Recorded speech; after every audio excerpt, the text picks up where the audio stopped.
but I needed to find a spiritual underpinning for myself. So that's how I began as an artist, looking through Buddhism and Shinto,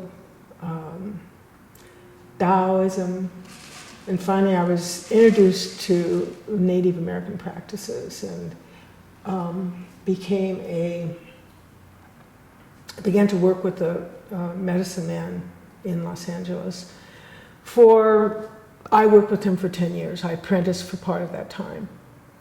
And then he had taught me how, and I led ceremonies for transformation. So I did that for more than 20 years. I led purification lodges and vision quests and prayer dances.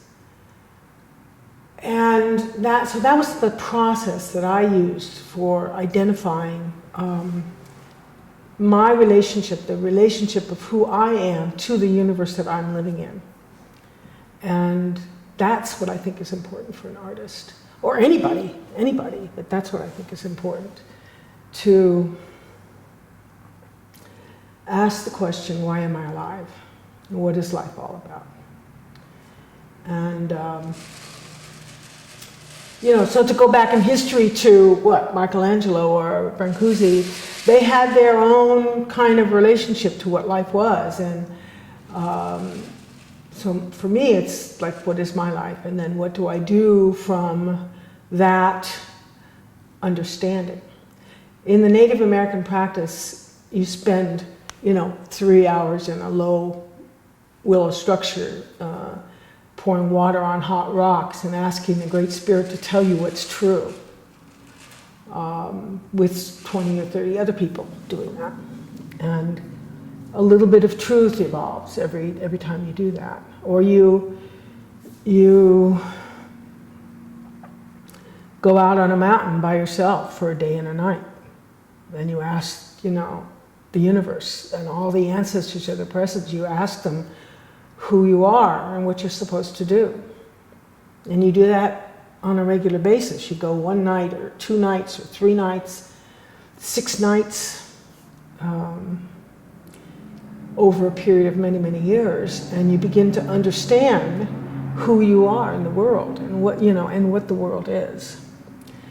So for me, many women came and prayed in my lodge in Northridge. And many women went with me on vision quests. Men too, but it was the women that caught my attention. And it was what they were praying for that became important to me. They were praying for healing from injuries. They were praying for healing from sexual injuries. So that took hold of me. The preponderance of women who had been invaded in their own lives.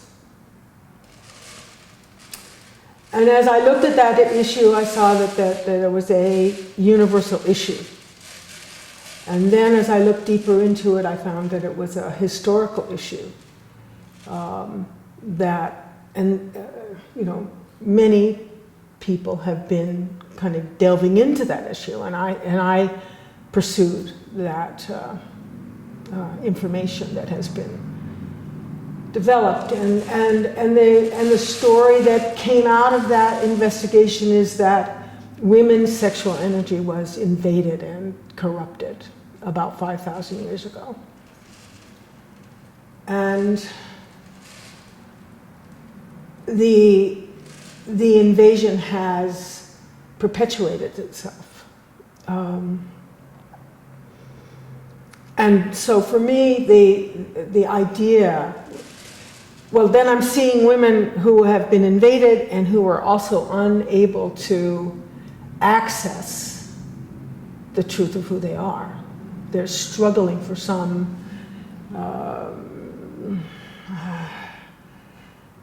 solid footing, I would say, in their life. What is it? What am I supposed to do? So that became the issue. what it was I was supposed to do, was take some action in behalf of women knowing themselves. Now, I was alive and active during the 70s and 80s when there was this big women's movement. But I was a mother and a wife, and I didn't feel like engaging in this strife. It felt like strife to me. So I didn't participate, and yet I was working towards finding the place that I was to be active in my own individual life. But I felt, looking back, I felt that the women's movement had not achieved its goal. That women in 2000, in 2005, and 2010 were still struggling to find a truthful place for their existence. And that became the thing that I needed to pay attention to. You know, what is it? What can women do to find the truth of their own energy, the truth of their own voice? And I put those two things together. The invasion of women's sexuality that occurred 5,000 years ago when these hordes came in from the north and interrupted the goddess-worshipping cultures who were worshiping the divine through sexuality, through sacred sexuality in the temples. I put that together with the women who are unable to activate the truth of who they are in our time. And I think it's an equation that sexuality, understanding and enacting sexuality in a truthful and profound way as a sacred event, is the source of energy for finding the truth of who you are. And that's what I'm trying to do through my artwork, is say to women, and men too. I mean, the healing that will happen through women will happen to men through women, I think. I'm trying to say to women, fully experience yourself through your sexual energy. It isn't a mental concept you need about how wonderful you are. It's a physical concept, a physical reality of who you are, that you identify through orgasm. And that's what my work is about. I've been searching for the statement in clay and then now in bronze, because clay is too fragile. I can't do these arms. But this is something I can make in clay, but I have to have it in bronze in order to sustain itself. And I've been searching for the idea, for the physical form. This is Morning Glory. And this is Angelina. And there are two more than 100, I don't have a current count, but more than 100 of these figures that dramatize this reality for me. How can a woman erase 5,000 years in her own being? And I think that is the gift of orgasm.